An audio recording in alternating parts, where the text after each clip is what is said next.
Qué lindas son las creepypastas, ¿no creen mis panas? Tengo una pregunta. ¿Qué suelen hacer mientras escuchan las creepies? ¿Qué están haciendo ahora mientras reproducen el video? Muchas gracias por sus comentarios y likes, lo aprecio mucho.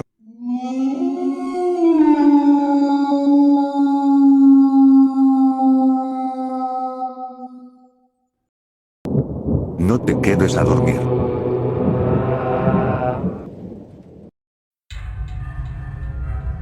Esto ocurrió cuando acababa de cumplir 11 años, así que tenme paciencia. Mis padres siempre fueron muy estrictos conmigo mientras crecía, sobre todo mi mamá. Ella era especialmente extraña respecto a dejarme dormir o visitar a amigas cuando había hombres mayores en sus casas. Nunca entendí por qué, ya que nací y crecí en Canadá, y las pijamadas eran bastante comunes entre mis compañeras occidentales. Yo simplemente pensaba que se debía al hecho de que ella había crecido en un hogar musulmán estricto, donde hombres y mujeres se mantenían separados la mayor parte del tiempo. Sin embargo, lo que me parecía extraño era que mantuviera esa misma actitud incluso con familiares hombres con los que no tenía mucha confianza, mis primos, e incluso tíos por parte de mi papá. Un día les supliqué a ella y a mi papá, de rodillas, que por favor me dejaran dormir en casa de mi mejor amiga, llamémosla Emma. Incluso recalqué que ella conocía a sus padres y a su hermano menor, así que no debía haber ningún problema con que me quedara solo una noche. Mi mamá, por supuesto, seguía negándose, pero después de que mi papá insistiera un poco, finalmente cedió. Yo estaba muy emocionada. Avanzando al día de la pijamada. Mi amiga Emma, su hermano menor Justin, que era un año más joven que nosotras, y yo estábamos jugando videojuegos en la sala. Acabábamos de entrar tras jugar afuera en la nieve, y noté a un hombre mayor, joven y atractivo, mirándonos desde la ventana. Le pregunté quién era. Me dijo que era el hermano menor de su padrastro, que estaba de visita desde Los Ángeles. Me pareció algo muy interesante y de inmediato empecé a hacerle un montón de preguntas sobre él. Tuve la sensación de que era como la oveja negra de la familia del padrastro, ya que Emma mencionó vagamente que él se metía en problemas con frecuencia en Estados Unidos. Más tarde, estábamos cenando y él se unió a nosotros. Se sentó a mi lado en la mesa y empezó a llenarme de cumplidos inmediatamente. Ten en cuenta que yo acababa de cumplir 11, y él tendría como 30 y tantos. No dejaba de decir que yo era muy dulce y muy linda, y hasta me pellizcó las mejillas. En ese momento, los padres de Emma empezaron a carraspear y a hacer señales para que se detuviera. Honestamente, eso lo entendí recién cuando crecí. En ese momento ni siquiera pensé que hubiera algo extraño. Esa noche Emma y yo estuvimos en su habitación grabando vídeos tontos, leyendo historias de terror y cosas así. Al final, nos quedamos dormidas en su cama. Me desperté en medio de la noche, quizá como a las 2 de la mañana, porque tenía que ir al baño. Por alguna razón me sentía muy rara con eso, ya que era mi primera vez durmiendo fuera de casa, y tenía que caminar por un pasillo largo y oscuro para llegar al baño. Mientras caminaba, escuché a alguien moviéndose en una de las habitaciones. Lo ignoré pensando que serían los padres de Emma o su hermano. A esas alturas ya había olvidado por completo a su tío. Así que, al salir del baño, veo una figura al final del pasillo, lo que casi me provoca un infarto. Era su tío, y estaba haciéndome señas para que me acercara. Estúpidamente, lo hice, porque pensé que solo quería hablar. Cuando me acerqué, me dijo: pensé que eras tú, pequeña, ¿por qué está despierta la niña? Yo pensé, ¿qué es esto? Incluso a los 11 años me preguntaba quién en su sano juicio diría algo tan raro. Pero antes de que pudiera responder, él tiró suavemente de uno de mis rizos y me preguntó si quería ver unas fotos en su habitación. Me asusté mucho, sintiendo que estaba haciendo algo malo, y le dije que no estaba segura de si me estaba permitido. Él solo se burló de eso y preguntó de quién necesitaba permiso. Me reí nerviosamente porque no quería ser grosera, pero en mi mente ya me imaginaba el castigo que me meterían si entraba sola al cuarto de un hombre. Lo gracioso es que ni siquiera pensé en lo extraño que era que un hombre adulto le pidiera a una niña ver fotos en su habitación en plena noche. No sentí miedo ni percibí peligro. Solo tenía esa sensación rara en el estómago, como si estuviera haciendo algo indebido. Él se cansó de mi indecisión y tomó mi mano, intentando llevarme al cuarto de invitados donde se estaba quedando. Me solté, y justo en ese momento el hermano menor de Emma, y mi amigo, Justin, salió de su habitación. Resulta que estaba jugando videojuegos y viendo transmisiones, y escuchó que algo pasaba en el pasillo. Justin me miró directamente a los ojos y dijo: mi nombre, deberías volver a la cama, porque sus padres se molestarían si descubren que estás despierta. Sentí un alivio enorme y caminé rápidamente hacia él antes de dirigirme a la habitación de Emma, donde ella seguía profundamente dormida. Antes de cerrar la puerta, miré por encima del hombro y vi al tío simplemente parado frente a su cuarto, observándome en la oscuridad. Apenas pude dormir. Al día siguiente, Justin y yo nunca hablamos de lo que ocurrió la noche anterior. Él solo actuó de manera muy distante y algo despectiva con su tío durante el desayuno, pero por lo demás se comportó como si nada fuera extraño. Nunca le conté a Emma lo que pasó, por alguna razón. Tampoco se lo dije a sus padres, ni a los míos. Lamentablemente, yo también seguí siendo igual de amable con su tío que antes. Él incluso seguía siendo descaradamente toquetón, jugando con mi cabello y apretando mi cara. Pero, como siempre, no actué como si hubiera algo malo. Nunca se lo conté a mis padres ni a mis hermanas mayores por miedo a que me prohibieran volver a dormir fuera de casa. O peor, que mi papá intentara golpear al tipo. Sin embargo, nunca más dormí en su casa, ni siquiera la visité, hasta que su tío regresó a Estados Unidos. Así que, tío joven y espeluznante, mejor no volver a encontrarnos. La perra con el martillo arruinó mi vida.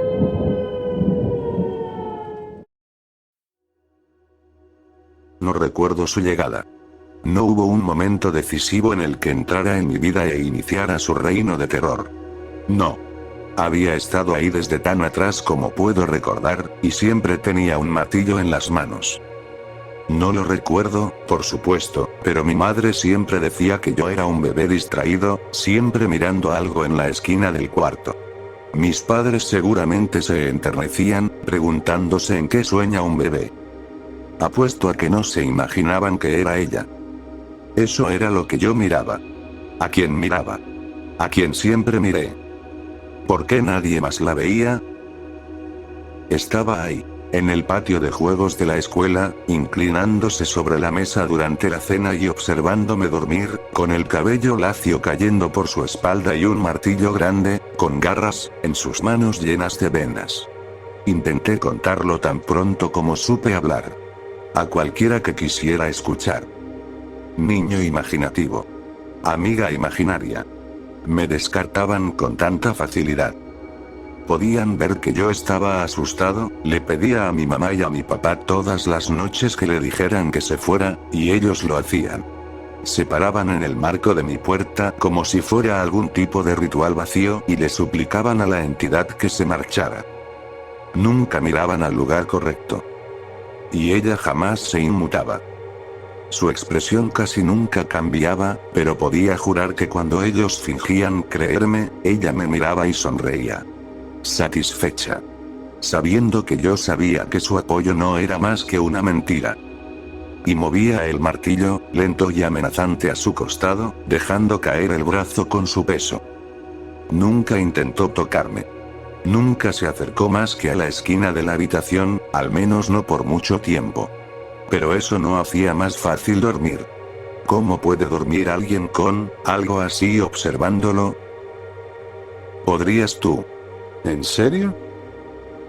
Yo era un niño cansado. Por eso no lo vi venir cuando su martillo bajó por primera vez en el patio de la escuela y derribó a mi amigo Jay del columpio. El columpio que yo estaba empujando. Los niños se caen todo el tiempo. No mueren todo el tiempo. Jake sí murió. Intenté decirles a todos lo que había pasado, pero culpar la muerte de un niño a una fuerza invisible no servía de nada. Especialmente cuando el niño fallecido tenía un traumatismo contundente en la parte posterior de la cabeza. Pasé años en terapia, adultos tratando de llegar al fondo de lo ocurrido. ¿Lo golpeaste con una roca? No había ninguna roca. ¿Lo empujaste demasiado fuerte? Seguía sin haber roca. Y ella ahí, en la esquina, absorbiendo la calidez del cuarto, observando. Esperando. A esa edad me costaba entender por qué los adultos estaban más dispuestos a creer que yo era un asesino que la verdad. Era ella. Ella y ese maldito martillo. No fui más creíble con el tiempo. Ni menos cansado. Intenté hablarle muchas veces. Nunca respondió, solo siguió mirándome con esa expresión satisfecha en su rostro vacío. Con el tiempo incluso comencé a encontrarla algo reconfortante. Demente, ¿verdad? No tenía muchos amigos después de Jake. No fui más creíble con la edad. Solo parecía más perturbado. Los asesinos no tienen amigos. No deberían. Yo no debería haber tenido amigos.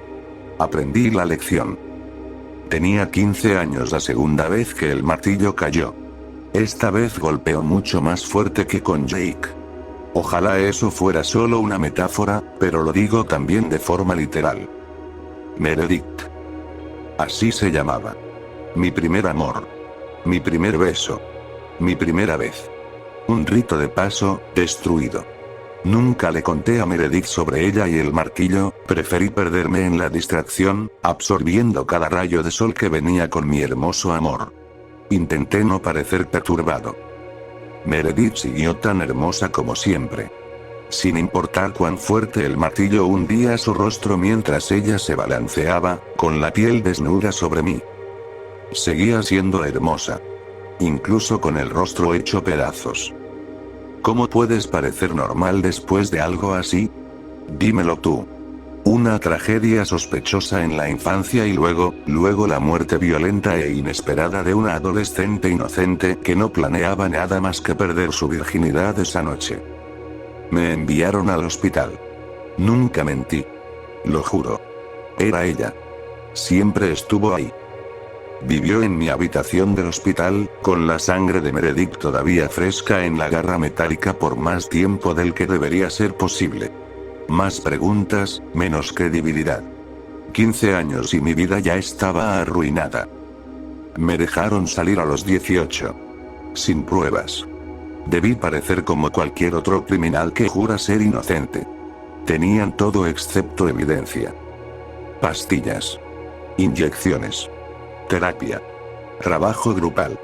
Creían que había desaparecido, pero no fue así. Si realmente estuviera loco, no habrían funcionado. Solo aprendí a fingir mejor que no estaba ahí.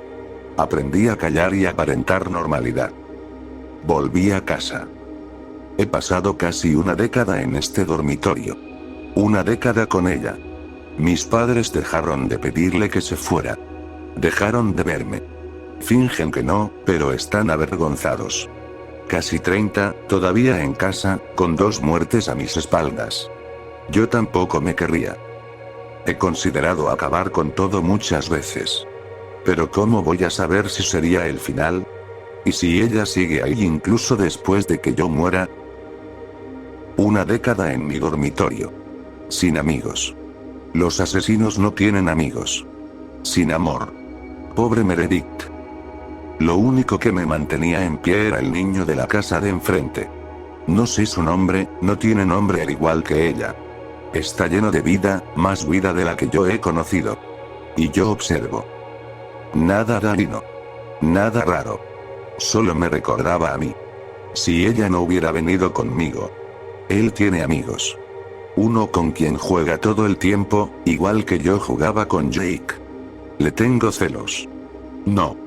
Envidia. Es agradable ver algo de felicidad. Sus padres vinieron a la puerta y gritaron a los míos. No les gustaba que yo mirara. Ese maldito degenerado. Me llamaron otras cosas también. Cosas que no quiero escribir aquí. Cosas que me hicieron preguntarme si mis padres también las creían. Después de todo, nunca me habían creído. No dejé de mirar. Solo aprendí a esconderme mejor. Ella lo notó al final. El niño. La sonrisa en mi rostro cuando él me distraía de ella. Fue sutil. No lo noté al principio, estaba ocupado mirando. Pero ella lo notó. Ella lo notaba todo. Ella también estaba celosa. No envidiosa. Y ahora estoy sentado en mi ventana, en el mismo dormitorio en el que he pasado la última década. Por primera vez en mi vida puedo respirar. No estaba seguro de por qué al principio. Estaba ocupado mirando al niño. Hoy hay sol. Es agradable. Ella se fue. Nunca se había ido antes, pero hoy lo hizo. Salió caminando. No lo noté. ¿Por qué no lo noté? ¿Por qué no presté más atención? Los asesinos no tienen amigos. Debería haberlo recordado. Si lo hubiera recordado, ella no estaría de pie a 1 metro detrás de él, sosteniendo su martillo.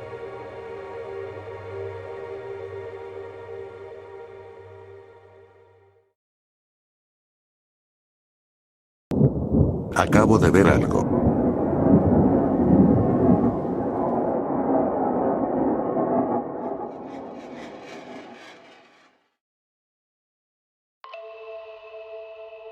Hola, un fin de semana estaba en la casa de mis padres.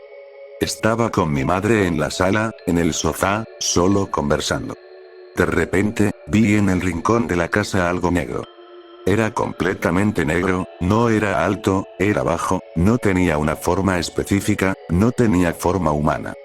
Esa cosa saltó de ese lugar a otro punto. Me di cuenta de que acababa de ver algo. Para entender la siguiente parte debo explicar cómo estaba distribuida la casa. En la sala teníamos una mesa grande, lo suficientemente grande para 12 personas, y sobre esa mesa mi madre tenía un mantel. Así que, después de ver esa cosa negra saltar de un sitio a otro, miré el mantel y lo vi moverse. Me di cuenta de que lo que había visto era real y empecé a temblar y a llorar. Se lo expliqué a mi madre y solo intenté ignorarlo, porque yo no podía hacer nada al respecto. 3 días después, mi hermana estaba en el baño es la habitación que sigue después de la sala, y escuché a mi hermana gritar. Me dio curiosidad y fui a verla. Salió gritando que había una rana en el baño. Le dije que se calmara, que yo me encargaría de ella, crecimos en el campo, así que yo estaba acostumbrada a los animales y a las ranas. Entré al baño y vi la rana y me paralicé al instante. Era la rana más grande que había visto en mi vida, era enorme como un globo y no estoy bromeando. Empecé a temblar y me fui. Ten en cuenta que hasta llegar al baño había 3 puertas. Mi madre tenía una conocida que se dedicaba a cosas raras. No eran amigas ni nada, pero ella llamó a esa mujer y le contó lo de la rana. La mujer le dijo que atrapara la rana, la pusiera en un frasco y lo cerrara. Que la mantuviera cerrada durante 5 días, y si la rana no moría, debía ir a dejarla al río. La rana no murió, y mi madre hizo exactamente eso. Creo que la cosa negra que vi era la rana, pero algo estaba ligado a esa rana, porque lo negro que vi medía lo mismo que un niño de 5 años. Después de eso no pasó nada más. Solo quería compartir la historia, que me sigue atormentando. Si tienen alguna idea sobre lo que vi, por favor compártanla.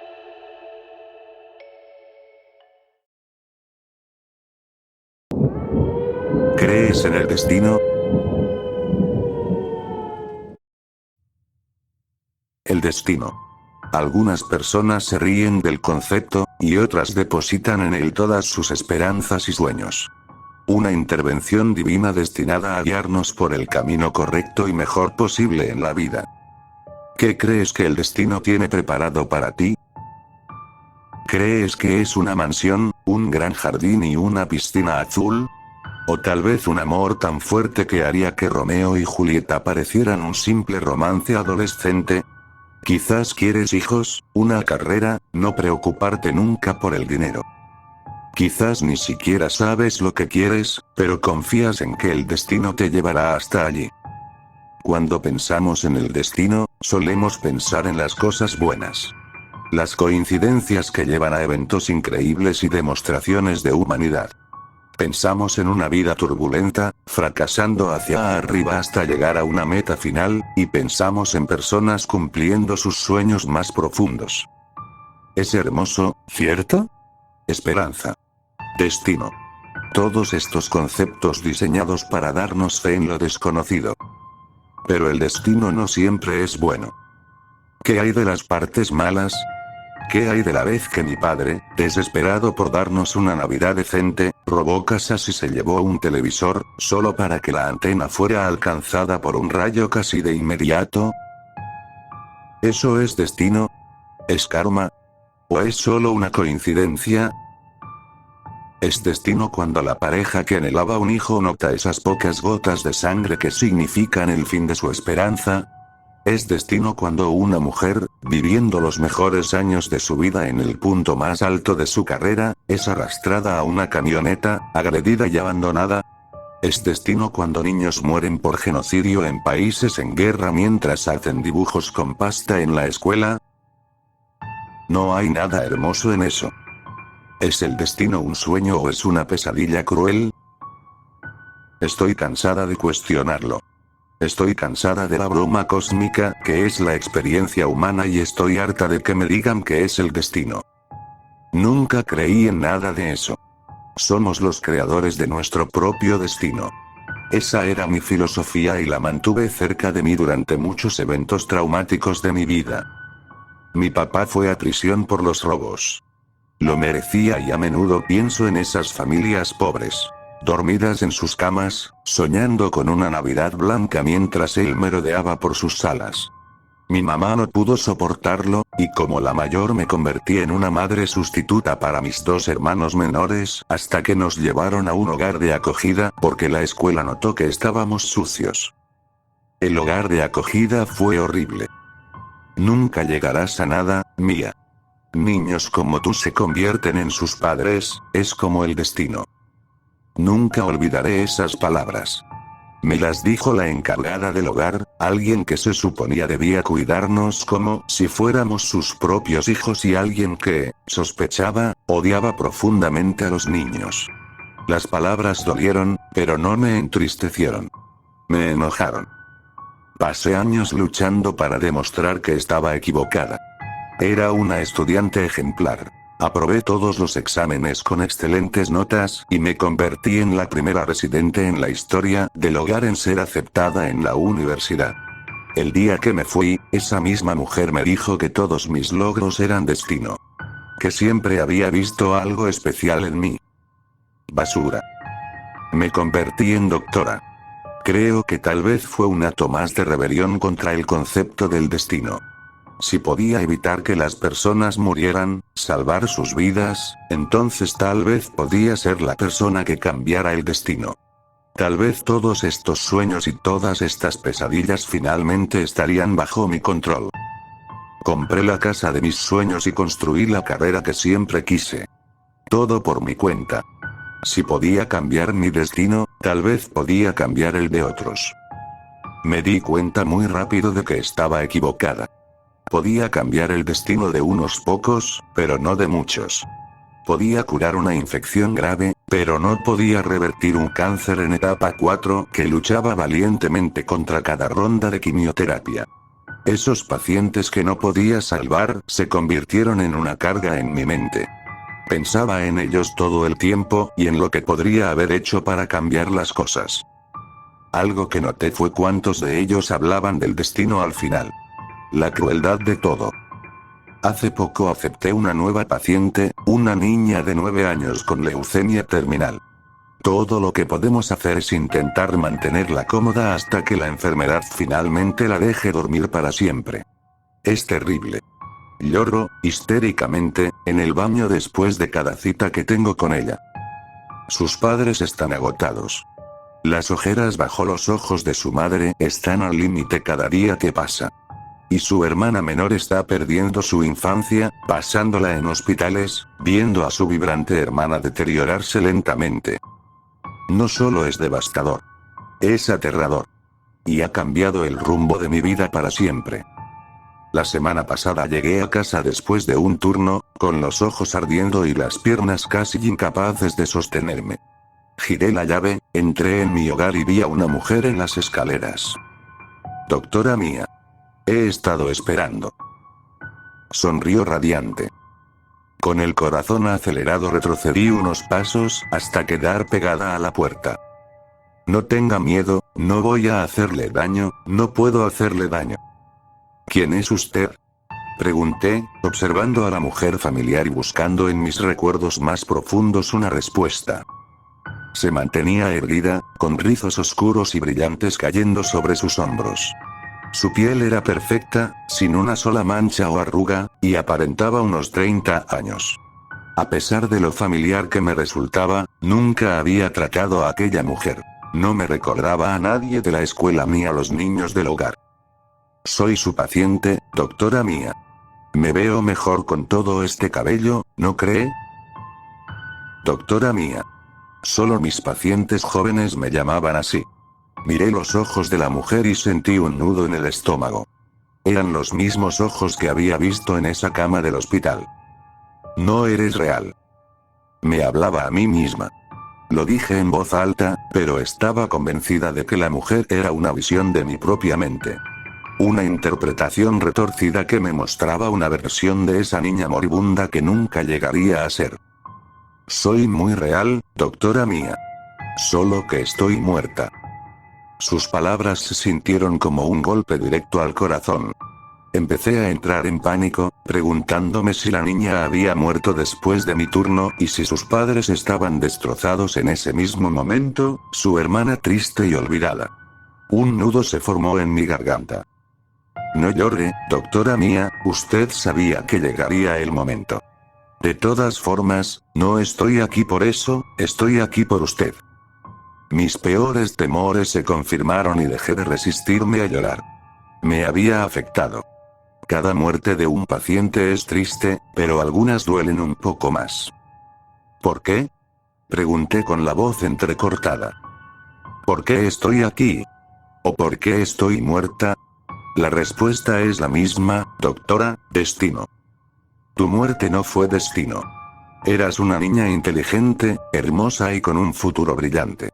Tu muerte fue retorcida, horrible, y sin sentido. No fue sin sentido. Estoy aquí ahora, y lo que voy a ofrecerle podría tener un gran impacto. Si lo tiene, entonces hubo un propósito, ¿no cree? No pude hacer mucho mientras estaba viva. No tenía sentido lo que decía, y yo aún no estaba completamente convencida de que ella estuviera realmente ahí. Así que me deslicé por la puerta, abracé mis rodillas y solté un llanto profundo. ¿Qué quieres de mí? Logré decir entre respiraciones agitadas. Quiero que tome una decisión. Es simple, doctora, realmente simple. Tiene que elegir entre mí y otro paciente. Si lo hace, tal vez no tenga que morir. Mis oídos se agudizaron. Todavía había tiempo. Tiempo para salvar a esa niña hermosa que estaba en cuidados paliativos. Una oportunidad para que se convirtiera en la mujer sana y sonriente que tenía frente a mí. De verdad. Pero sacrificar a otra persona. Yo quería cambiar el destino de la gente para mejor. Quería ser quien sanara, quien tomara el control, quien ayudara a otros a vivir.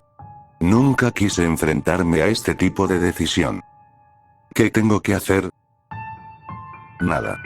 No espero que desconecte a nadie, doctora, solo necesito un nombre. Solo deme un nombre, y esta pequeña puede vivir. Seguramente hay alguien ahí dentro que no merece seguir con vida, ¿cierto?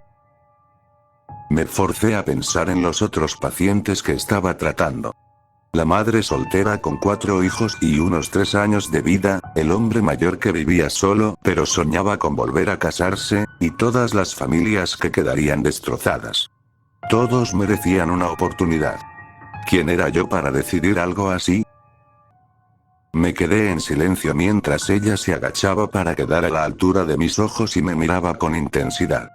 Era etérea pero aterradora. Sus ojos eran más brillantes que en su cuerpo deteriorado de 9 años, pero de alguna manera eran translúcidos y se sentían menos genuinos. No confiaba en ella. Me ponía la piel de gallina. Aún así, elegí Marcus Appleby.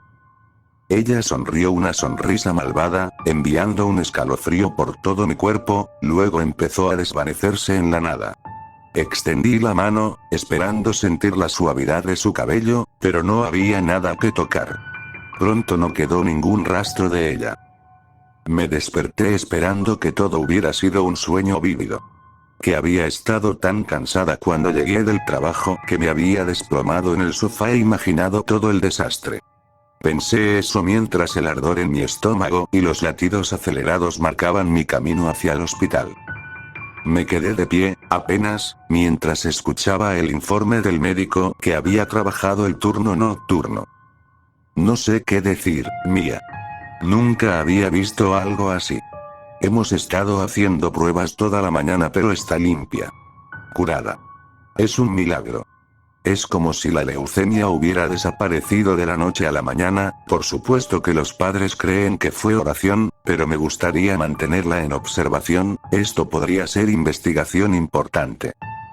Debería haberme alegrado al escuchar eso. Pero no lo hice. Sabía que significaba que la mujer era real. Y si la mujer era real y la niña estaba viva, entonces su oferta también era real. ¿Y el señor Appleby? Ese desgraciado murió anoche, su hígado simplemente se rindió. Pasé el resto del día en un estado de confusión. Visité pacientes, hice mi trabajo y luché con los pensamientos sobre Marcus.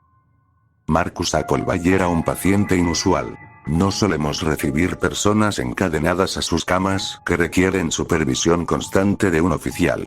Pero el señor Appleby era, por falta de una mejor palabra, un desgraciado. Era un prisionero que estaba allí por asesinar a toda su familia. Una esposa y 2 hijos. Al principio afirmó que un intruso había entrado a la casa y matado a sus seres queridos mientras dormían, pero quienes los conocían pronto declararon que Marcus bebía en exceso y tenía un comportamiento volátil. Fue enviado a custodia mientras esperaba un juicio que la policía, los residentes locales y los medios consideraban una formalidad. Todos sabían que Marcus lo había hecho. Así que debería haber estado contenta con mi elección, ¿cierto? Una vida por otra. La niña vivió y el parásito humano murió, y todo fue por mí. Dije que el destino no siempre es bueno y que a veces en realidad es cruel. Pero estoy segura de que la mayoría de ustedes, leyendo esto, piensa que fue un giro maravilloso de los acontecimientos. Admito que por un momento yo también lo pensé. Por un momento creí en el destino en su forma más dulce. Y estaba equivocada. Tomé el periódico en mi primer descanso y me sentí instantáneamente golpeada por el titular. Detienen al verdadero sospechoso en el caso Appleby, padre viudo será exonerado de todos los cargos en un giro sorprendente de los acontecimientos. Me quedé mirándolo por un rato. La foto de un sonriente Marcus Appleby con su familia acompañaba el titular. Sentí náuseas. ¿Quién no lo haría? Yo era responsable de la muerte de un hombre inocente. Me costó todo justificar eso en mi mente. Pero la niña vivió. Su familia estaba muerta. No tenía a nadie. Su vida habría sido nada más que miseria de todos modos. Tomé la decisión correcta. Tomé la decisión correcta. Recibí la llamada justo después de mi hora de almuerzo. La que decía que había una niña muriendo en la habitación de la pequeña. Todo fue un borrón de correr, carros de emergencia y los sonidos crecientes de una madre gritando. No esperaba la escena que encontré. Esperaba una recaída. Esperaba que las pruebas estuvieran mal. Que el milagro fuera mentira. Que la niña hubiera partido para siempre. No esperaba encontrar que había estrangulado a su hermana con una línea intravenosa mientras sus padres intentaban dormir. No esperaba verla mirándome, consciente, con ojos translúcidos y profundamente negros mientras sonreía sobre el cuerpo de su hermana menor. Nunca creí en el destino, pero ahora sí. Alteré el orden de las cosas y acabé con 2 vidas. Le di una oportunidad de vivir y ella va a aprovecharla. Y después de ver esos ojos inquietantes, me aterra descubrir lo que hará después.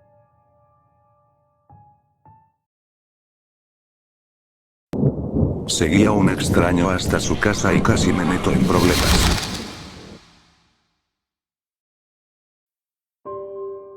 Esto ocurrió hace 5 años, alrededor del 15 de enero de 2020, justo antes de lo que ya saben. Soy un hombre, tenía 19 años cuando pasó y estaba en mi segundo año de universidad en París, estudiando artes. Con un par de chicas de mi clase, decidimos ir a una exposición de Da Vinci en el Louvre. Era una exposición que se presenta solo una vez cada varias décadas, recomendada por uno de nuestros profesores. Ese día salimos de la escuela a las 5 de la tarde y fuimos a un bar cercano antes de ir a la exhibición. Tomé unos tragos y rápido me mareé, era muy delgado en esa época y no había comido nada. Luego tomamos el metro y llegamos al Louvre. Tuvimos tiempo de ver todo y hacer algunos bocetos de nuestras obras favoritas, luego, a las 8 de la noche, creo, salimos de la exposición para ir a casa. Todos tomamos caminos distintos. Subí al tren que me dejaba en mi ciudad y, cuando me senté, me di cuenta de que la batería de mi teléfono estaba en 18% y que tenía mi batería portátil pero no el cargador. Me molestó porque mi teléfono era la única forma en la que podía despertarme por la mañana, ya que en ese momento ya no tenía un reloj despertador. Recordé que había usado el teléfono en clase ese día para algunos modelos de dibujo y que lo había conectado un momento para cargarlo un poco. Así que envié un mensaje al grupo de la clase en Messenger para preguntar si alguien había visto mi cargador en el salón. Algunos de mis compañeros se quedan en la escuela unas horas más después de las clases para estudiar o seguir trabajando en sus proyectos. Uno de ellos respondió con una foto de mi cargador sobre una mesa en el salón y un texto que decía: "Lo tomé y te lo doy mañana en la mañana". Le agradecí y pensé: bien, ¿y ahora cómo me aseguro de despertarme a tiempo mañana? Era el único cargador que tenía porque los otros ya no funcionaban, y en casa era el único que usaba esa marca, así que no podía usar el de mi mamá o el de mi hermano. Le pregunté al tipo sentado junto a mí si tenía un cargador que pudiera usar, si no iba a bajarse pronto, para cargar mi teléfono lo más posible hasta que alguno de los dos bajara. Respondió: no, no tengo. Pero revisa en la siguiente estación si la tienda sigue abierta para que compres uno. Cuando llegamos a la siguiente estación, vimos que la tienda ya estaba cerrada, estaba en el andén. Entonces el tipo me dijo: está cerrada, pero tengo un cargador en mi casa que puedes usar. Vivo justo al lado de la estación. Todavía estaba un poco mareado por el alcohol de hacía unas horas y también cansado, así que mis reflejos no estaban muy bien, y respondí está bien en vez de simplemente preguntarle a otra persona. En mi cabeza imaginaba que él iba a su casa, traía el cargador, me dejaba cargar un poco el teléfono con la batería portátil, se lo devolvía y yo me iba a casa. Pero incluso ese escenario no tenía mucho sentido. Se supone que él debía bajarse 3 estaciones antes que yo. Cuando llegamos a su estación, ambos bajamos. Era enero, así que ya estaba completamente oscuro a esa hora. El tipo dijo: sígueme. En ese momento tuve una sensación horrible que decía: no, no lo sigas, vuelve al tren y vete a casa. Y me dio una especie de ataque de ansiedad. Simplemente me dejé llevar, así que lo seguí. En el fondo sabía que lo que estaba haciendo era completamente estúpido y sin sentido, pero sentía como si no fuera yo mismo. Estaba muy estresado y ansioso, y seguí adelante con él. Salimos de la estación y caminamos hasta la parada del tranvía justo al lado, y subimos al tranvía. El miedo aumentaba mientras avanzábamos y empeoraba cada vez más. Pensaba: ¿qué hago aquí? Vete, algo está mal, vete a casa. Pero no podía.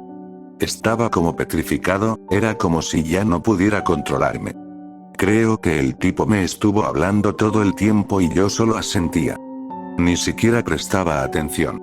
Por lo que recuerdo, él era mucho más alto que yo y bastante más fuerte, y llevaba una mochila con cabezas de vaca caricaturescas.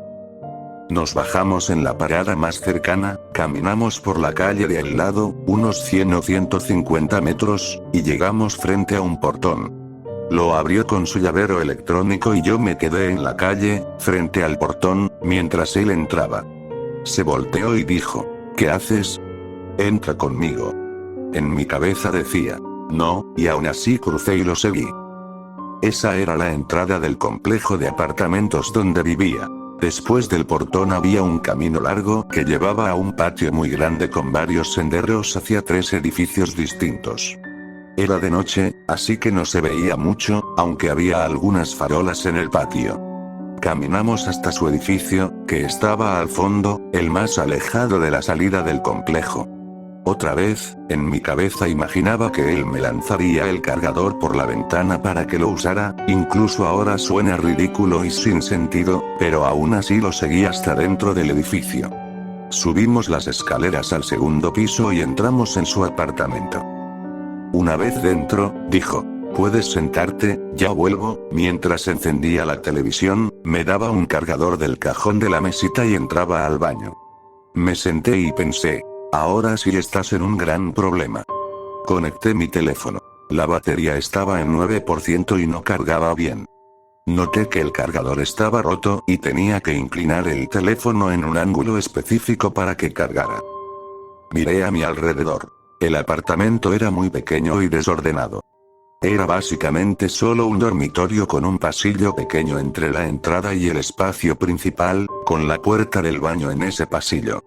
En una esquina del cuarto había una zona usada como cocina. La cama era el único lugar donde podía sentarme. Estaba sin arreglar y había mucha ropa, sin doblar y desorden por todos lados. Después de un minuto, salió del baño y se sentó justo a mi lado en la cama. Yo aún tenía mi chaqueta, mis zapatos y mi mochila puesta.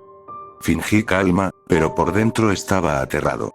Me preguntó si quería algo de beber o comer y dije que no, que me iría pronto porque tenía que levantarme temprano. Él respondió, puedes quedarte a dormir si quieres. Contesté, no, gracias. Yo estaba sentado en la parte de la cama más cercana a la mesita, y él estaba entre mí y el pasillo hacia la puerta. Él solo veía la televisión y yo miraba fijamente la pared, sin moverme, completamente paralizado. Y de pronto, sin aviso, puso su mano sobre mi muslo derecho. Normalmente odio el contacto físico, incluso con mi propia familia y amigos. Era demasiado para mí. Así que llamé a mi madre. Ella ya sabía que no iba a volver a casa justo después de la escuela por la exposición, y estaba tratando de ganar tiempo mientras pensaba en alguna forma de salir de ahí sin que ella intentara impedirlo. Así que hablé con mi madre contándole cómo había sido mi día y mi tiempo en el Louvre, y le dije que ya estaba de camino a casa. Logré mantener la calma para que no notara que algo estaba mal. Lo último que quería era que se preocupara, que entrara en pánico y que eso hiciera que el tipo actuara de forma peor. Después de unos minutos, mi mamá me interrumpió y me dijo que tenía sueño, que iba a dormir. Me dio las buenas noches y colgó. Pensé, oh, mierda. Miré a mi derecha, al tipo, y aún tenía la mano en mi muslo. Ese hombre estaba simplemente masturbándose mientras me miraba fijamente. Crucé miradas con él por 2 segundos, y mi corazón empezó a latir con fuerza. Estaba aterrado, casi lloré y apenas podía respirar. Llamé a mi papá y por suerte contestó. Mis padres ya no están juntos y yo vivía con mi mamá, así que mi padre no sabía sobre mi visita al Louvre. Hice lo mismo que había hecho con mi madre y le conté cómo había sido mi día y lo que había visto en la exposición. Y terminé la mayoría de mis frases diciendo papá, para que el tipo supiera con quién estaba hablando, y así evitar que hiciera algo más grave. Obviamente, por el miedo, yo no podía hablar sin respirar con dificultad. En algún momento mi papá me preguntó por qué respiraba así y le dije que estaba caminando rápido para alcanzar el tren. Luego le dije, bien, papá, ahora voy a tener que correr para no perder el tren, el siguiente no pasa hasta dentro de un rato. Obviamente era mentira. Por favor no cuelgues, quédate en la llamada. Y él dijo, está bien. Me levanté rápido sin desconectar el cargador. Se desconectó cuando me levanté y empecé a caminar hacia la salida. Le dije tengo que irme al tipo. Presioné la perilla para abrir la puerta, pero estaba con llave. Ni siquiera me había dado cuenta cuando entré.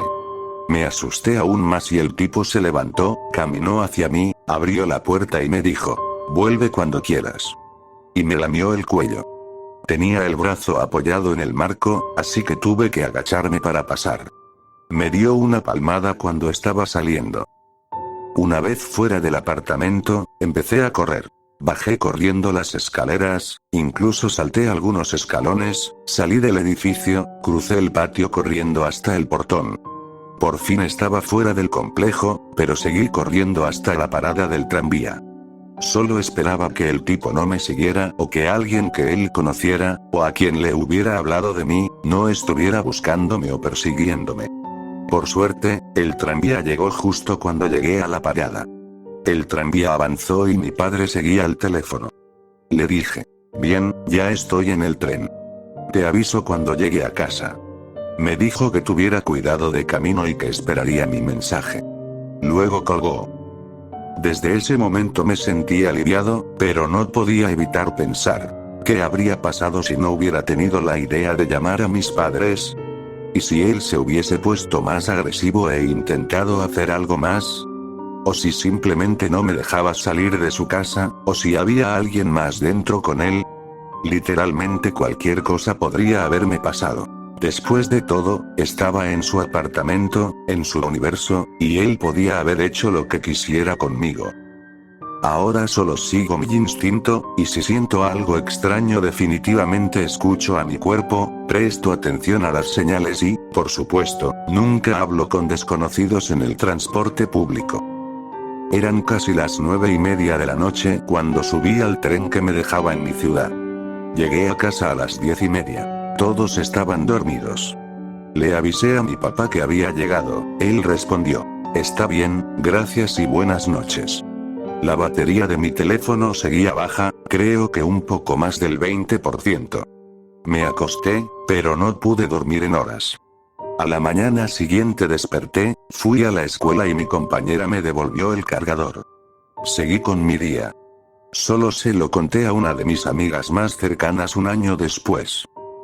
Cuando lo pienso ahora, me da algo de risa por lo estúpido que suena, pero realmente fue lo más aterrador que he vivido.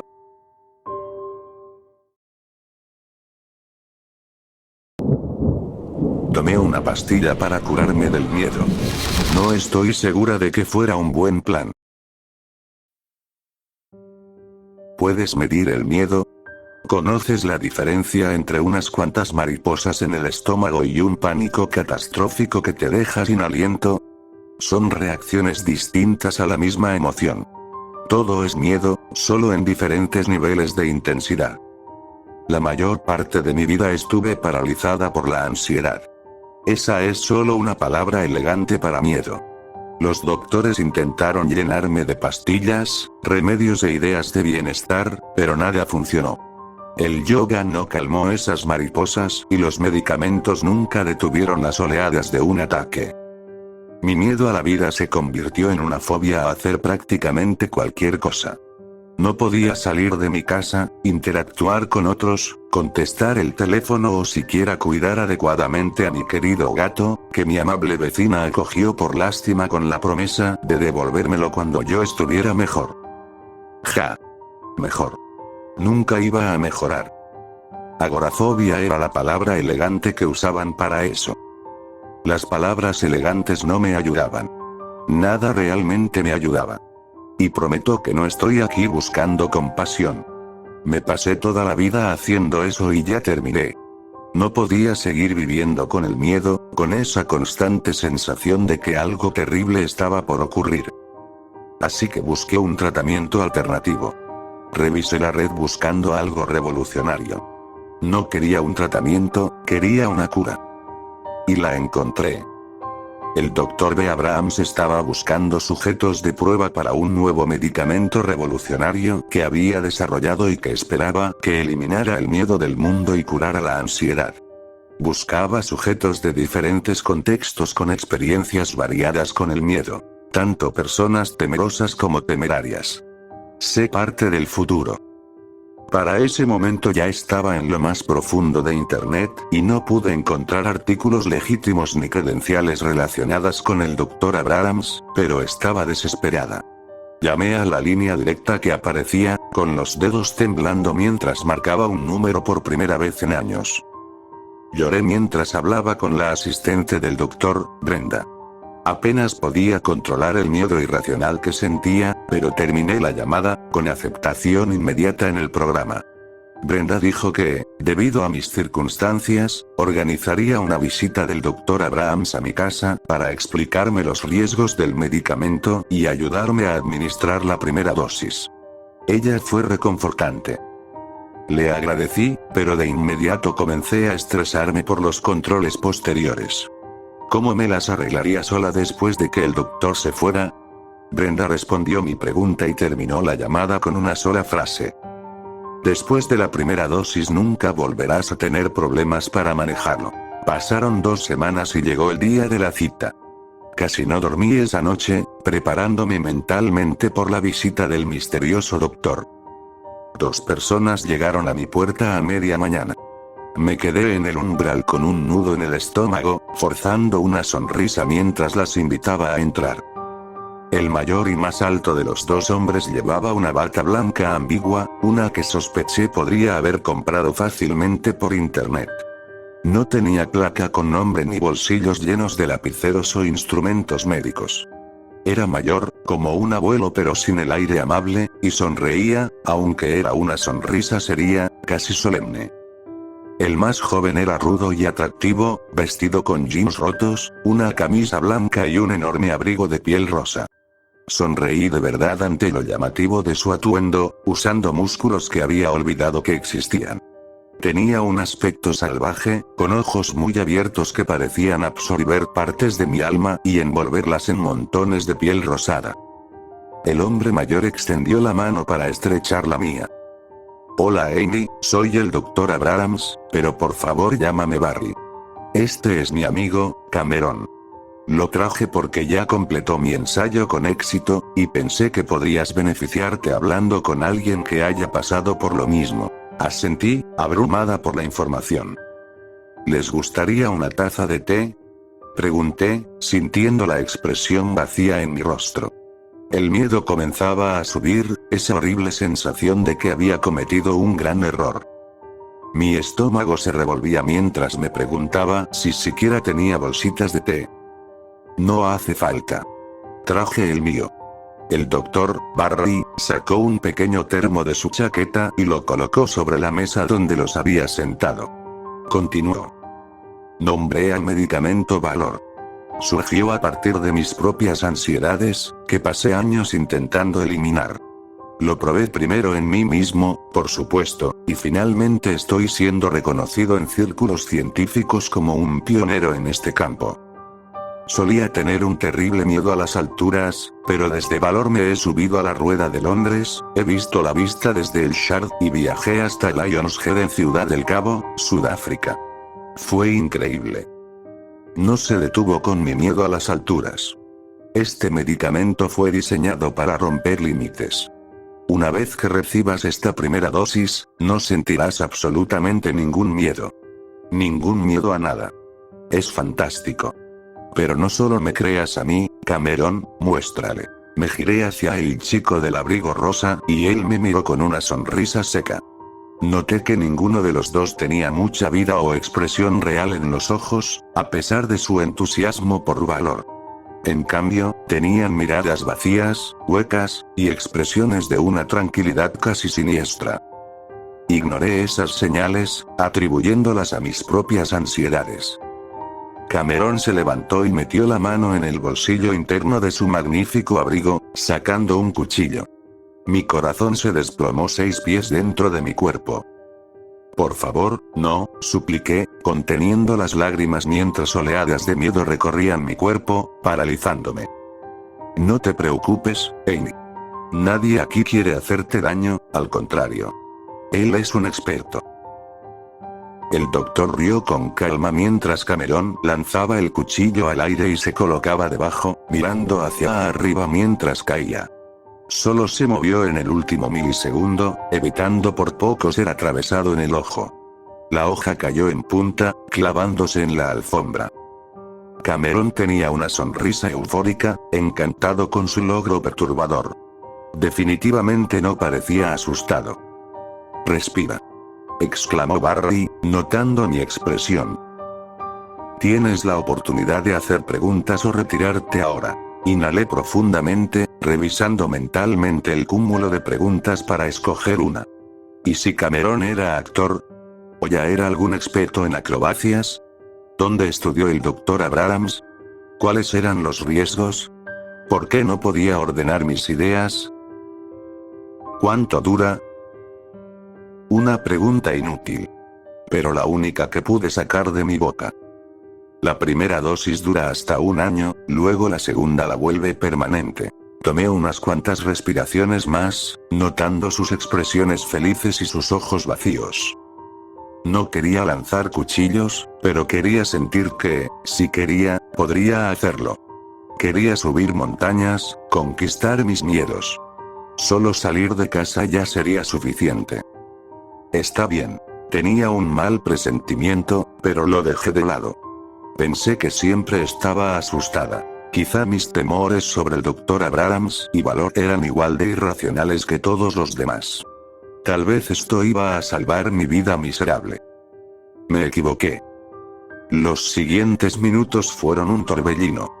Barry me entregó una pastilla blanca grande y su termo, junto con una exención de responsabilidad. No supe qué firmé, pero firmé, y me tragué la pastilla. Barry y Cameron no se quedaron a comprobar si funcionaba. Se fueron poco después de que la tomé, satisfechos de que no iba a morir de inmediato. Sentí que el medicamento comenzaba a actuar en los primeros minutos. No puedo describir la sensación de vacío en mi estómago. No había mariposas, ni nudos, ni bilis subiendo. No había nada. Ya no temblaba, mis pensamientos estaban claros y libres de fatalidad. Era libre. Durante unas horas me sentí como la persona que siempre había querido ser.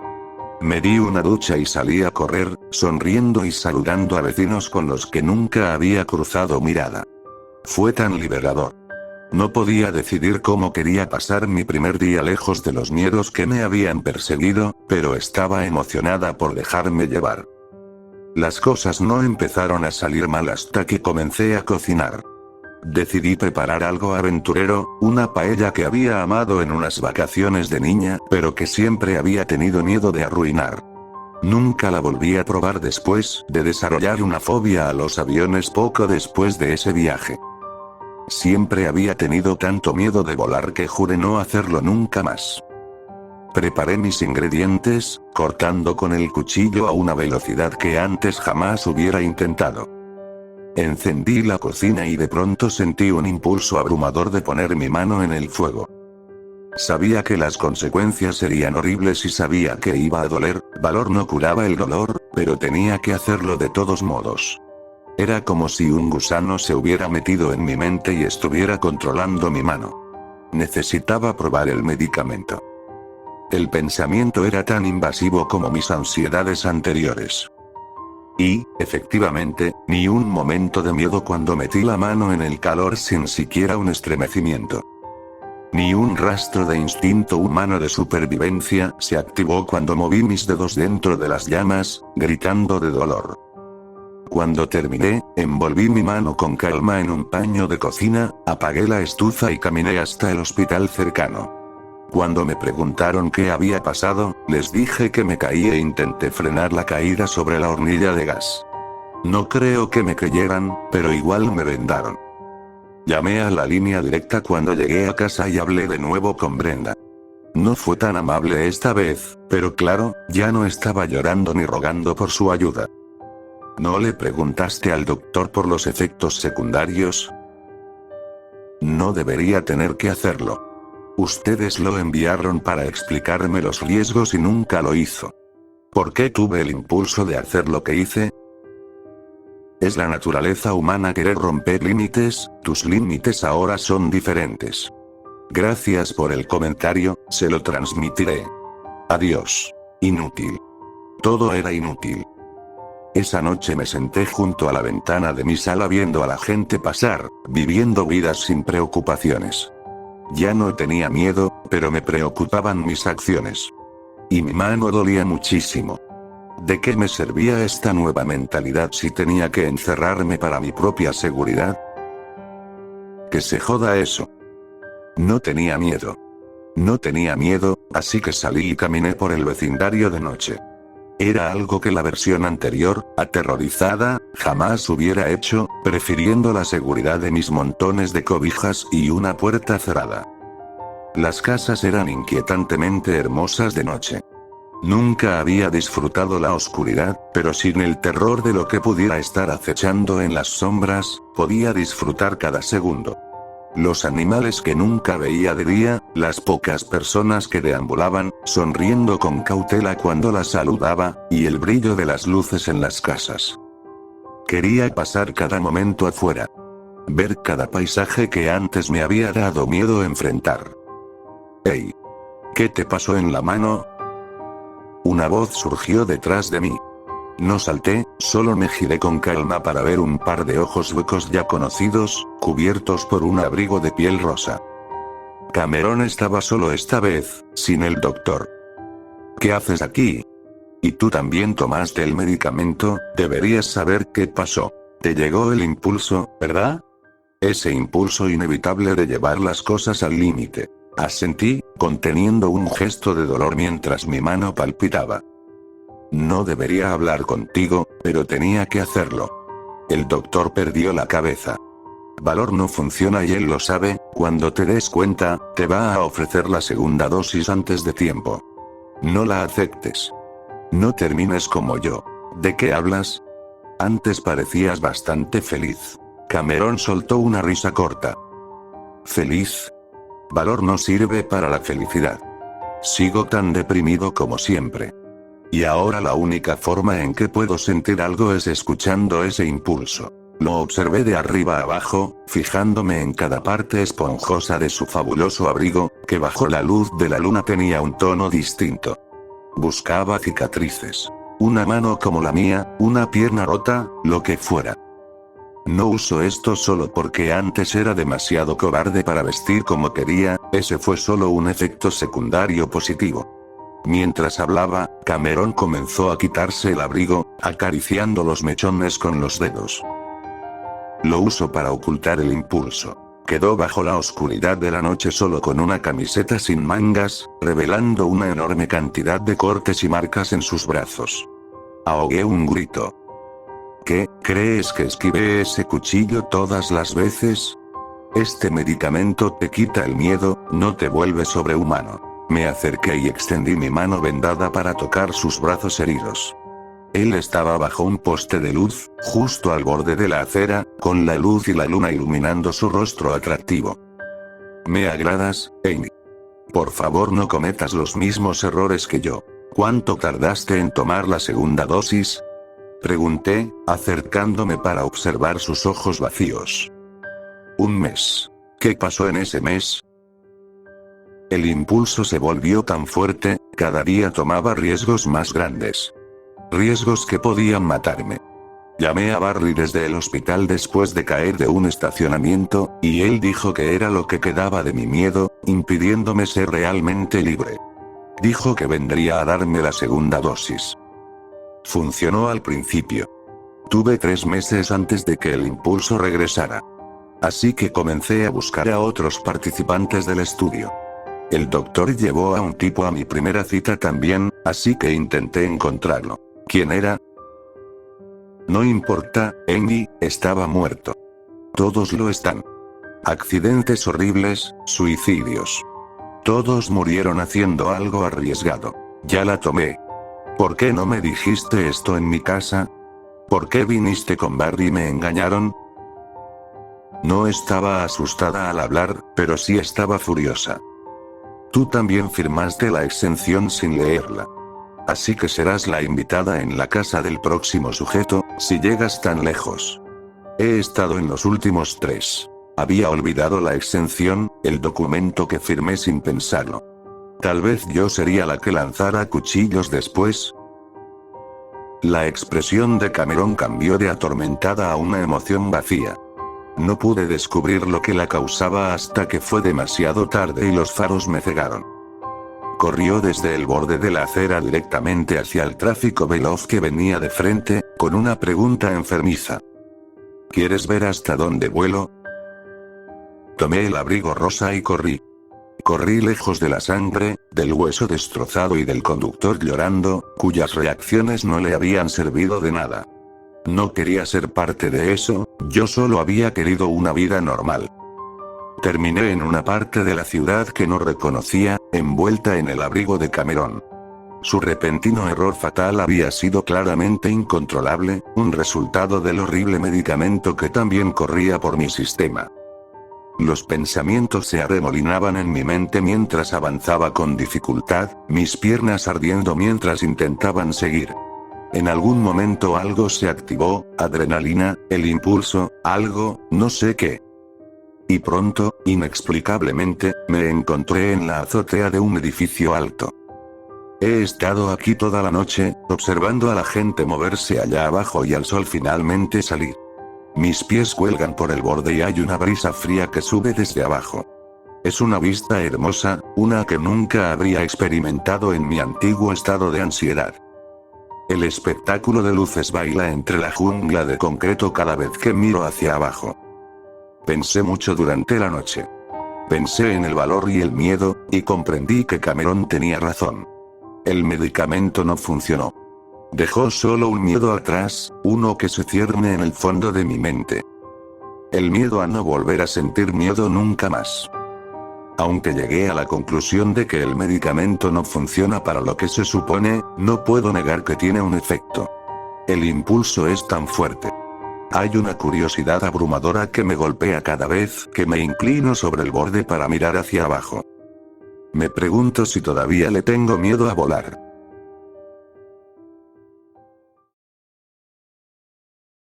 Oh, Damon.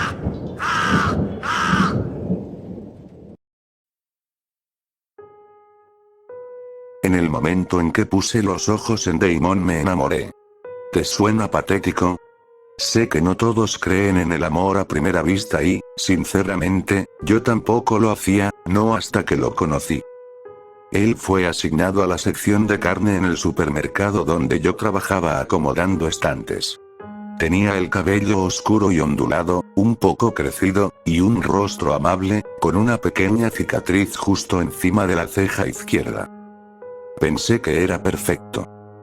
Me comporté como una adolescente alrededor de Damon durante la primera semana, inventando cualquier excusa para visitar su sección, incluso llegando a hacer un comentario desafortunado y mal sincronizado sobre probar su carne.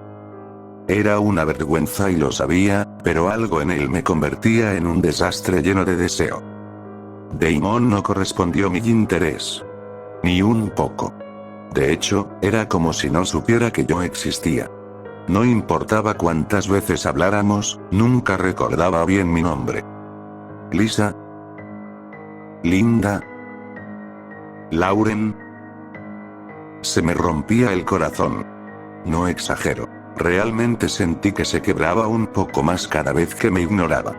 No podía entender la intensidad de las emociones que estaba sintiendo, era abrumador. Estaba profundamente enamorada de un hombre que ni siquiera sabía mi nombre. Es Lily, para que conste.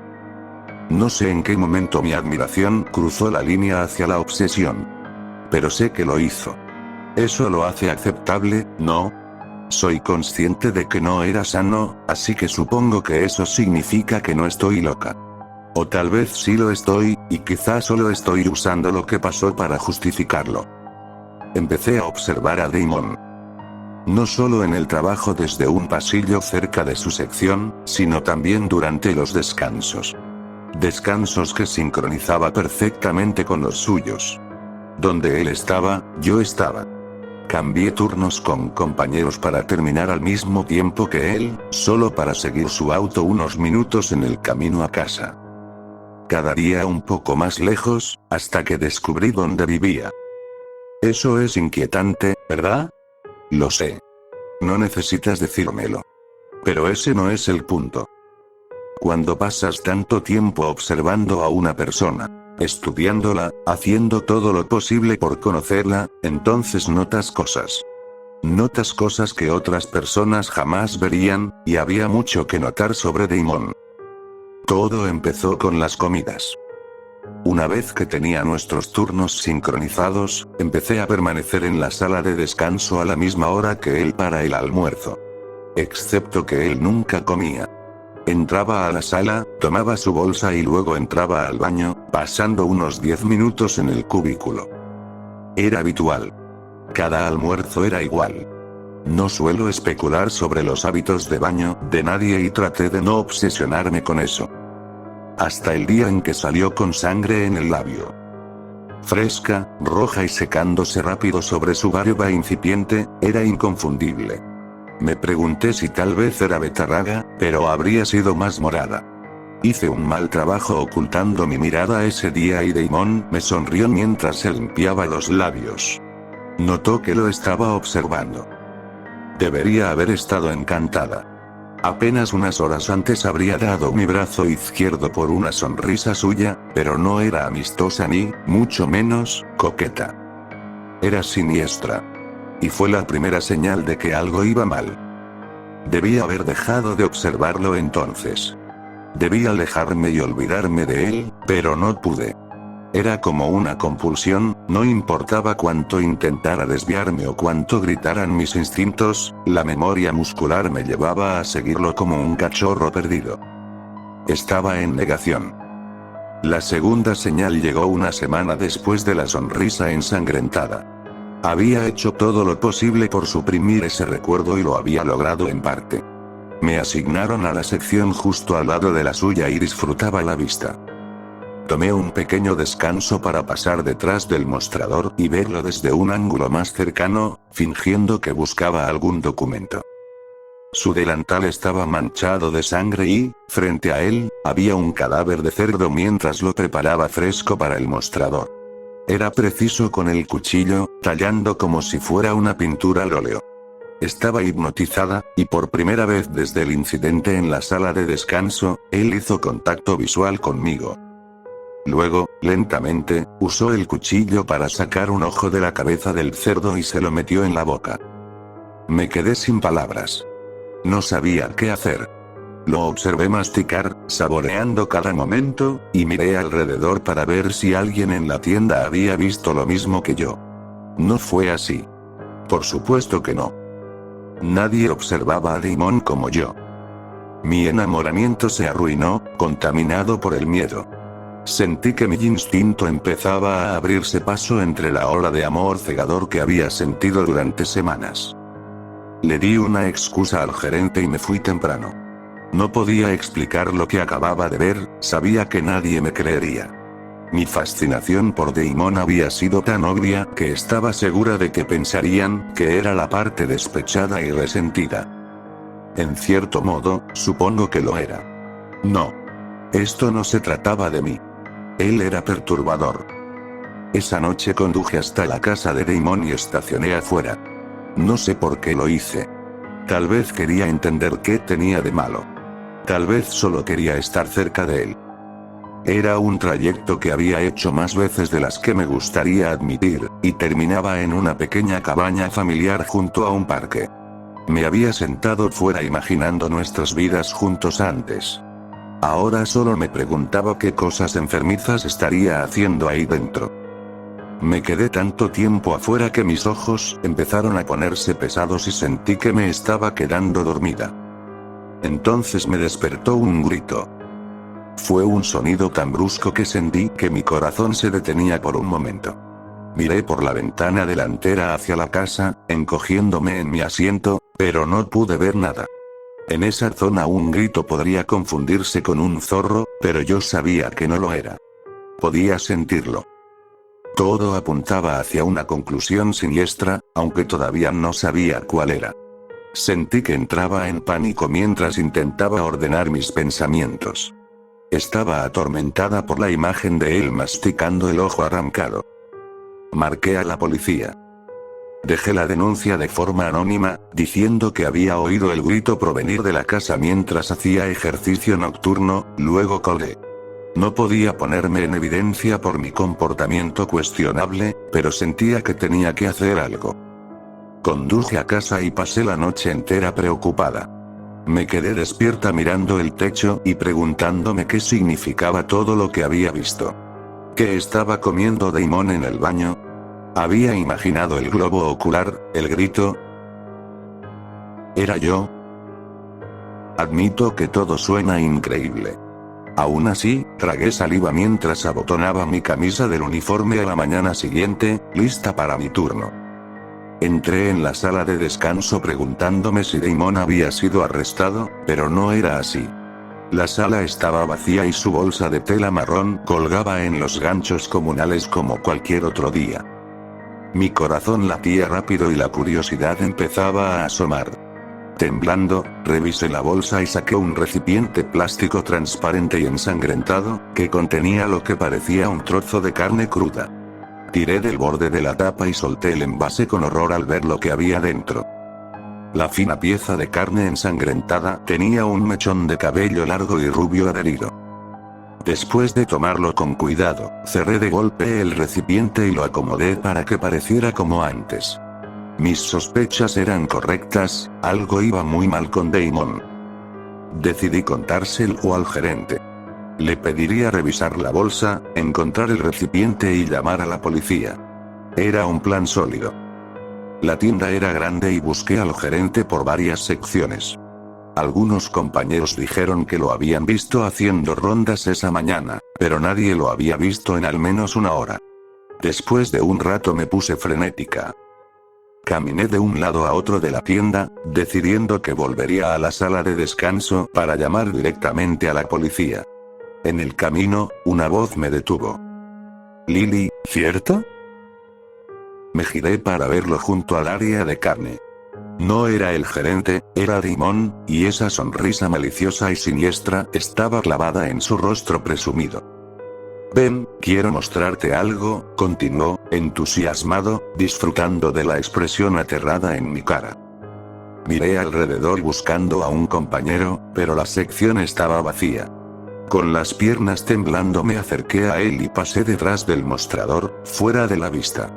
Ese día él estaba a cargo de la sección solo, lo había visto en la lista de turnos, y estaba sonriendo de oreja a oreja. Vi un charco de sangre bajo el mostrador del carnicero. ¡Tada! Oh, Damon, alcancé a decir, al darme cuenta de lo que estaba sobre la mesa metálica. ¿De quién estaba sobre la mesa? El gerente estaba desollado, pero seguía siendo inconfundiblemente humano. Lo habría reconocido sin importar qué, pero para asegurarse, Damon había dejado su placa con el nombre, manchada de rojo, sobre el cadáver. Él se acercó a mí y acercó sus labios a mi oído. En lugar de la emoción que habría esperado por estar tan cerca de él, sentí un estremecimiento horrible recorrer todo mi cuerpo. Sé que me has estado observando, quería asegurarme de que tuvieras un espectáculo completo. Con eso, Damon salió tranquilamente por la puerta del personal, aún con el delantal manchado de sangre atado a la cintura. Me tomó un minuto gritar. Fue suficiente para que él se alejara lo bastante como para que nadie pudiera seguirlo. No sé si lo hice a propósito o si realmente fue el shock, como dijeron. Hubo caos, evacuación de clientes y un montón de sirenas. No había registros de Damon en ningún sistema gubernamental, todos sus antecedentes previos al empleo habían sido falsificados. La policía encubrió los asesinatos con historias de un operativo antidrogas en la tienda y los empleados firmaron acuerdos para seguir esa versión. La mujer desollada en su casa fue encontrada un día tarde. Nadie atendió mi denuncia anónima y para cuando llegaron a su casa, cualquier objeto importante ya había desaparecido. No se encontró más evidencia. Damon era un fantasma. Era como si nunca hubiera existido. Me sentí extrañamente vacía sin él. Había pasado tanto tiempo consumida por mi obsesión que era como si hubiera perdido mi propósito. Sé que suena extraño decir eso de alguien tan perturbado, pero es verdad. No lo voy a negar. Por eso, a pesar del miedo, me resultó reconfortante cuando me di cuenta de que él me estaba observando. Igual que yo lo observaba. No podía verlo, pero podía sentirlo. Lo sabía. Dudé de mí misma algunas veces, pero esta noche lo confirmé. Durante las últimas 3 horas Damon ha estado de pie en mi patio, observándome a través de la ventana. Yo también he estado mirando, y hace poco sonrió, con los dientes ensangrentados bajo la luz de la luna. Sé que debería llamar a la policía. No soy inmune al miedo abrumador que siento. Sé que debería correr tan lejos como pueda. Pero cada vez que veo esa sonrisa malvada, no puedo evitar sentir que estamos destinadas a estar juntos.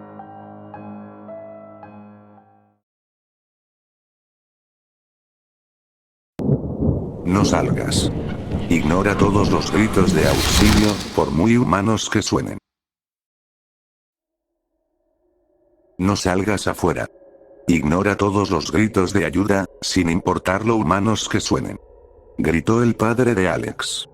Tiró de la puerta del sótano y se detuvo un instante para mirar atrás. Y cierra con llave esta puerta atrás de mí. La puerta se cerró de golpe. Alex la cerró con llave, bajó las escaleras y quedó sola en la oscuridad, con la luz de la luna entrando por una rendija bajo la puerta. El sótano estaba helado. Miró a su alrededor. Nada más que trastos.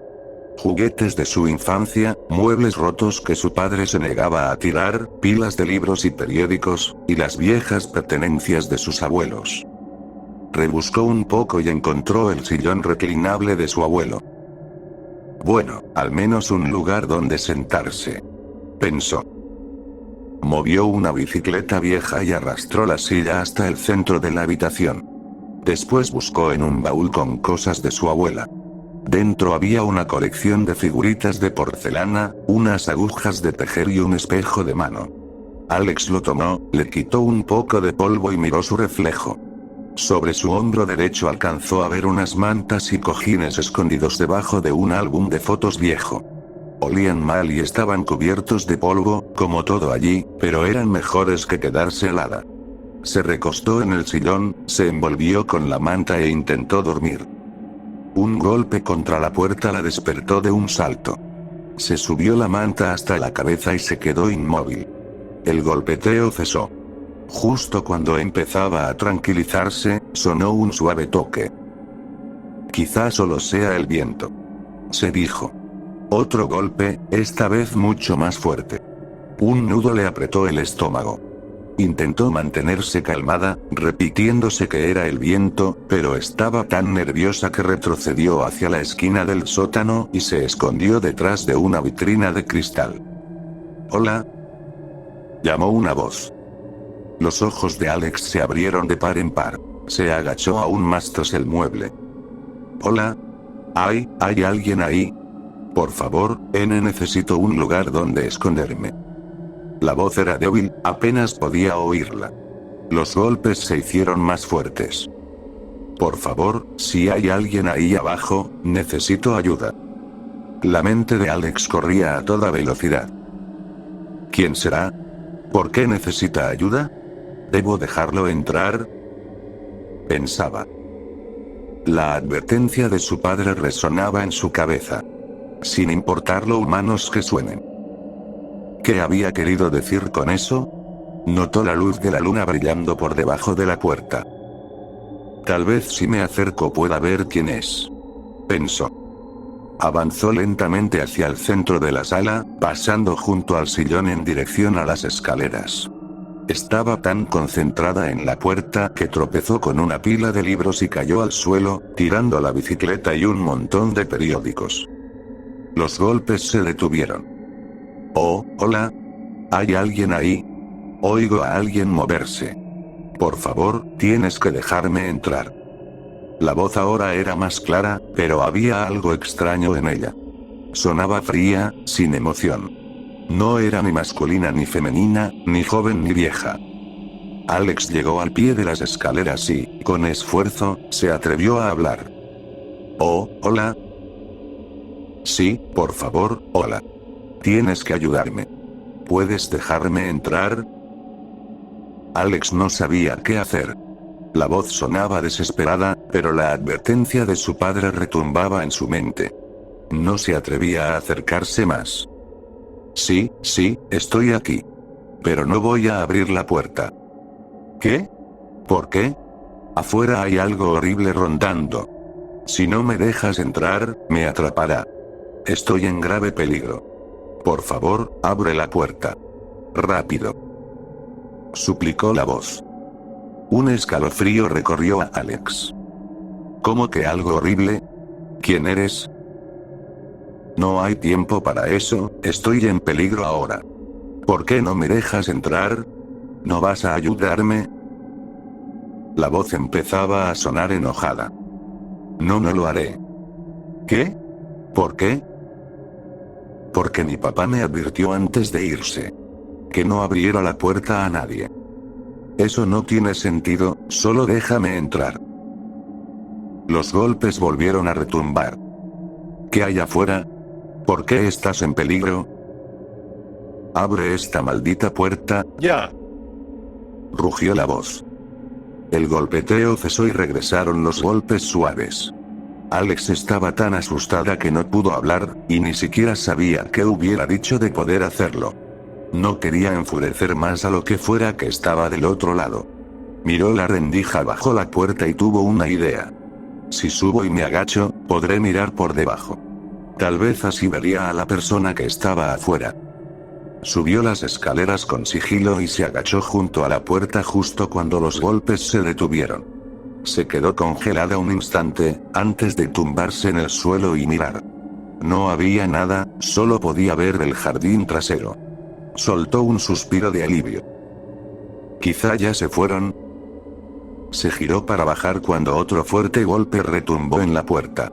Alex dio un salto del susto y tuvo que agarrarse al pasamanos para no caerse. Por favor, te lo ruego, déjame entrar. Los golpes seguían. Recuperando el aliento, Alex volvió a mirar por la rendija. No veía nada. Ni pies, ni piernas, nada. Nadie estaba allí, pero alguien golpeaba furiosamente y suplicaba entrar. Alex luchaba contra las ganas de llorar. Sé que estás ahí, por favor, estoy en un terrible peligro. ¿Cómo puedes quedarte sin abrirme? Alex miró la puerta e intentó serenarse. Tuvo otra idea. Mientras la voz seguía suplicando, bajó las escaleras y abrió el viejo baúl de su abuela. Tomó el espejo de mano y volvió a la puerta. Por favor, por favor, por favor. Suplicaba la voz, mientras los golpes no cesaban. Alex se tumbó en el suelo y, con nerviosismo, empujó el espejo hacia la rendija. Lo inclinó y movió tratando de ver lo máximo posible. No importaba cómo lo hiciera. No lograba ver a nadie. Su respiración se aceleró, el pecho se le apretaba. No voy a abrir esta puerta. Antes de irse, mi papá me advirtió que no la abriera a nadie. No sé quién eres, ni por qué estás aquí. Gritas que necesitas ayuda, que estás en peligro, pero no explicas nada. Pero ya te dije, hay un... Y además, no te veo bajo la maldita puerta. Te estás escondiendo. Puedo ver el jardín con el espejo a través de la rendija, pero a ti no. Si solo quieres ayuda, ¿por qué te escondes? Retiró el espejo y se puso de pie. La voz comenzó a reír. Eres lista al mantener la puerta cerrada. Tu padre tenía razón al advertirte. Dijo ahora con calma, casi susurrando. ¿Qué quieres decir? ¿Quién eres? No te mentí antes. Hay algo horrible aquí afuera. Eres solo un loco que quiere asustarme. Alex giró para volver a las escaleras. Ah, ¿sí? Vuelve a poner el espejo y mira otra vez. Con renuencia, con una mano en el pasamanos, Alex se agachó y volvió a mirar por la rendija. Nada. La mano le temblaba. Sigues escondiéndote. ¿Por qué? Más cerca. Susurró la voz. Alex se tumbó por completo y se arrastró hacia la puerta, estirando el espejo lo más que pudo. Apenas lograba mantenerlo firme. Casi ahí. Deteniéndose por un momento, Alex respiró hondo y presionó su cabeza lo más cerca de la puerta que pudo. Entonces, sonando como si estuviera a solo unos centímetros frente a ella, la voz susurró. Hola. Alex gritó de terror cuando el espejo fue arrancado de sus manos y tirado hacia afuera. Gritó de nuevo, y la voz comenzó a reír. Hubo más golpes, más rápidos y con más fuerza que nunca. Alex corrió de regreso escaleras abajo. Se agachó detrás de la silla, miró fijamente la puerta y estalló en llanto. Los golpes seguían siendo cada vez más fuertes, la puerta del sótano sonaba como si estuviera a punto de romperse. No voy a dejarte entrar. Vete, vete. Alex se desplomó detrás de la silla, estaba al borde de la histeria. Se levantó sobre la silla y respiró hondo. ¿Qué eres?, dijo. Los golpes se detuvieron. ¿Qué diferencia hace eso? Sabes que estoy aquí afuera y no me dejas entrar.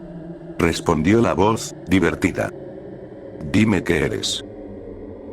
Sería mucho más fácil mostrarte, ¿por qué no abres la puerta y yo puedo? ¡No!, gritó. Dime qué eres, dime por qué no puedo verte. La voz rió y comenzó a golpear la puerta otra vez. Alex se arrastró detrás del armario, se cubrió con la manta y tapó sus oídos con las manos. Se meció hacia adelante y hacia atrás hasta calmarse lo suficiente como para acostarse. Los golpes se transformaron en toques, luego se hicieron cada vez más débiles, hasta detenerse por completo. Intentó calmarse y volver a respirar con normalidad.